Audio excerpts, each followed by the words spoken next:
Elon মাস্কের সঙ্গে কথা মোদির। আমেরিকার সঙ্গে কারিগরি বিদ্যা উদ্ভাবন নিয়ে সহযোগিতা বাড়াতে চায় ভারত। আমেরিকার সঙ্গে সাময়িক বাণিজ্য চুক্তি স্বাক্ষরে মরিয়া কেন্দ্রীয় সরকার। মোদি মাস্ক কথায় তারই ভিত্তি রচিত হচ্ছে কি, এই নিয়ে আমরা কথা বলবো আমাদের পলিটিক্যাল এডিটর আশিস চট্টোপাধ্যায়ের সঙ্গে। আশিস দা, মোদি মাস্কের মধ্যে যে কথা হয়েছে সেই কথার সারমর্ম কি? দেখো, এর আগে যখন ফেব্রুয়ারি মাসে ভারতের প্রধানমন্ত্রী মার্কিন সফরে গিয়েছিলেন, সেখানেও কিন্তু ট্রাম্পের সাথে বৈঠকের আগে, এটা মনে রাখতে হবে যে ট্রাম্পের সাথে বৈঠকের আগে মাস্কের সঙ্গে বৈঠক হয়েছিল।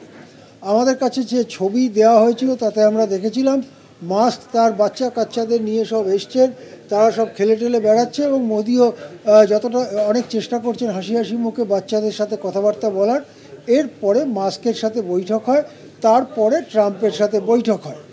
এবারে যখন তারপরে শুল্কের ব্যাপারটা যখন সামনে এসে যায়, ভারতের ওপরেও 26% শুল্ক চাপানো হয়। সর্বশেষ অবস্থা অবশ্য যে চীন ছাড়া অন্য দেশগুলোর উপরে শুল্ক 90 দিনের জন্য স্থগিত করা হয়েছে। এবং এই পরিস্থিতিতে মার্কিন উপরাষ্ট্রপতি ভ্যান্স তিনি সোমবার ভারত সফরে আসছেন। এবারেও কিন্তু উপরাষ্ট্রপতির সাথে নরেন্দ্র মোদীর আলোচনার ঠিক আগে মাস্কের সাথে আলোচনা হলো। কি আলোচনা হলো কে জানে। নরেন্দ্র মোদী যেটা এক্স হ্যান্ডেলে পোস্ট করেছেন তাতে তিনি বলেছেন যে কারিগরি বিদ্যা, আবিষ্কার, উদ্ভাবন এইসব নিয়ে ভারত মার্কিন সহযোগিতা বাড়াতে ভারত খুবই আগ্রহী এবং সেই সব ব্যাপারেই কথা হয়েছে। এ তো সাধারণ কথা, এ তো যে কোনো সময় হতে পারে। তাহলে ভ্যান্স ভারত সফর শুরু করার ঠিক আগে মাস্কের সাথে কথা বলতে হলো। তাহলে কি মাস্ক ভারতের থেকে যে যে সুবিধা চাইছেন, কি যেমন মাস্কের টেসলা বৈদ্যুতিন গাড়ি ভারতে যদি আমদানি করতে চায় কেউ, তাহলে বড় পরিমাণ আমদানি শুল্ক দিতে হয়। সেই শুল্ক কি ভারত তুলে নিচ্ছে?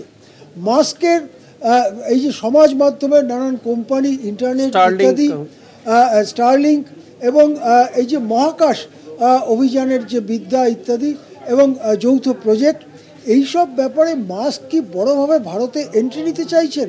তার বিনিময়ে কি একটা ভারত মার্কিন বাণিজ্য চুক্তি হতে চলেছে? তার বিনিময়ে কি মার্কিন যুক্তরাষ্ট্র ভারতের ওপরে শুল্ক যে চাপাতে চাইছেন সেটা কমাবেন? এইসব নানান প্রশ্ন উঠছে। কিন্তু দুটি ঘটনার একেবারে একই রকম ঘটনা আপনি লক্ষ্য করুন যে ট্রাম্পের সাথে বৈঠকের আগে মাস্কের সাথে বৈঠক, সেটা হচ্ছে আমেরিকায়। আর ভারত সফরে মার্কিন উপরাষ্ট্রপতি আসার ঠিক আগে হঠাৎ মাস্কের সাথে মোদির টেলিফোন কথাবার্তা। এখন দেখা যাক ভ্যান্স আসার পরে কি দাঁড়ায়, তখন বোঝা যাবে প্রকৃত ছবিটা। একদমই, অনেক ধন্যবাদ আশিস দা। কথা বলছিলাম আমাদের পলিটিক্যাল এডিটর আশিস চট্টোপাধ্যায়ের সঙ্গে। নিঃসন্দেহে এলন মাস্কের সঙ্গে মোদির এই যে কথোপকথন, সেটা ভ্যান্স আসার পরে ঠিক কোন বিষয়ে আলোচনা হয়েছে বা তারা যৌথভাবে কোনো সাংবাদিক সম্মেলন করেন কিনা, কোন কোন বিষয়গুলো উঠে এসেছে তাদের আলোচনাতেই সমস্ত কিছু বোধহয় আরেকটু পরিষ্কার হয়ে যাবে।